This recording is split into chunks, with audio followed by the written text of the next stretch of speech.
손흥민 선수가 그런 고백을 합니다. 나의 축구는 온전히 아버지의 작품이다. 손흥정 감독이 그래서 많이 강조하는 것이 겸손과 감사였습니다. 축구로서는 기본기가 전부다라고 그렇게 말을 하였던 것입니다. 그래서 기본기는 단순한 것을 반복해서 지속적으로 할 때 몸이 체득하게 됩니다. 그럼 우리 아이들에게 신자로서 우리가 심어주어야 할 기본기는 무엇일까 생각해 보니까 바로 예배입니다.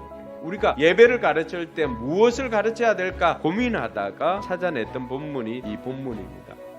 가인과 아벨의 이 예배를 통해서 우리가 배울 수 있는 몇 가지가 있습니다. 첫 번째는 예배에는 제물이 필요하다는 것입니다. 뿐만 아니라 성경이 말하고 있는 것은 예배자와 제물을 분리하지 않았다는 것입니다. 하나님께서는 여러분들이 드린 그 제물을 통하여서 여러분들의 믿음까지도 받아주신다는 것입니다. 뿐만 아니라 하나님께서 기뻐하시는 예배가 있는가 하면은 하나님께서 반기지 않는 예배도 있다라고 하는 것을 알 수가 있습니다. 그래서 우리가 알 수 있는 것은 예배의 성공은 삶의 성공으로 이어지지만 예배의 실패는 삶의 실패로 이어진다라고 하는 것입니다. 그래서 우리가 이곳에서 드리는 예배가 중요한 것이 이곳에서 우리가 어떤 자세와 어떤 마음으로 하나님 앞에 나아가는 것인가를 통하여서 우리의 삶에서 그 결과가 달라지더라라고 하는 것입니다. 왜 하나님께서는 가인의 예배는 받지 않으시고 아벨의 예배는 받았는가? 학자들은 대표적으로 두 가지를 이야기를 합니다. 첫 번째는 설명할 수는 없지만 하나님의 주권적인 자기 결정 때문이다. 그러면 이 말은 특별히 가인이 잘못한 것이 없는데 하나님이 아벨을 선택했다라고 하는 것입니다.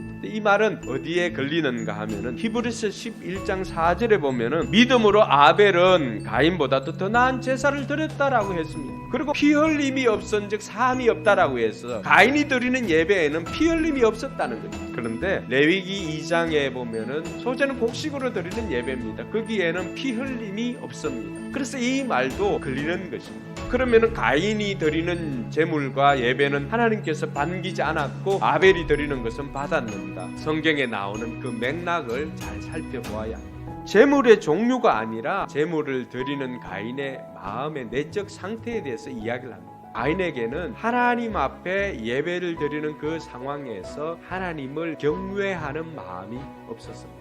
자기 재물이 하나님께서 기쁘게 받지 않으니까 하나님 앞에 버럭버럭 대야 되는 거예요. 거기에는 뭐가 없는 거예요? 사랑이나 공경이나 경외함이 없는 거예요. 그러면은 아벨과 가인이 드렸던 그 재물에 결정적으로 무슨 차이가 있느냐라고 하는 것입니다. 가인은 그냥 곡식으로 드렸지만은 아벨은 뭐예요? 자기는 양의 그 첫 새끼와 맛배의 그 기름을 드렸다라고 합니다.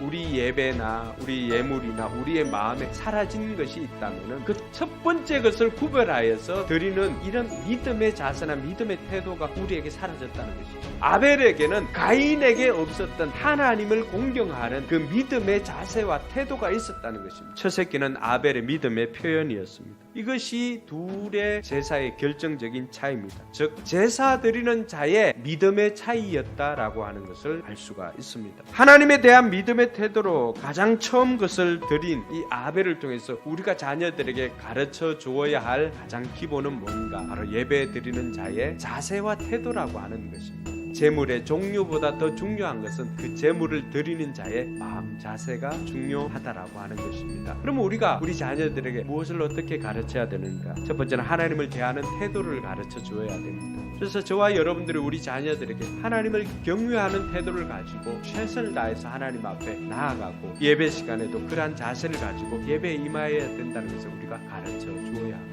두 번째는 사람을 대하는 태도입니다. 항상 그 사람을 존중하는 태도를 우리가 배워야 합니다. 그러니까 우리 아이들도 마찬가지죠. 하나님께서 우리 가정에 맡겨준 하나님의 것입니다. 그것은 돈을 대하는 태도도 우리가 가르쳐 주어야 합니다. 돈의 노예가 아닌 돈을 노예로 삼는 방법을 가르쳐 주어야 됩니다. 돈은 얼마나 많이 모으는가 보다도 어떻게 사용하는가가 돈의 가치를 결정합니다. 이것이 어린이 주일을 맞이해서 우리 자녀들에게 가르쳐야 할 기본기입니다. 그 무엇보다도 삶의 자세와 태도가 중요하다는 걸 가르쳐야 됩니다. 즉 삶의 고도를 결정하는 것은 우리의 자세와 태도라고 하는 것을 알고 우리 자녀들에게 더욱더 신앙의 기본기를 또 인생의 기본기를 잘 다져줘서 이 아이들이 하나님 나라의 세계적인 인물로 활동할 수 있도록 키워내는 저와 여러분들이 되기를 주님의 이름으로 축원합니다.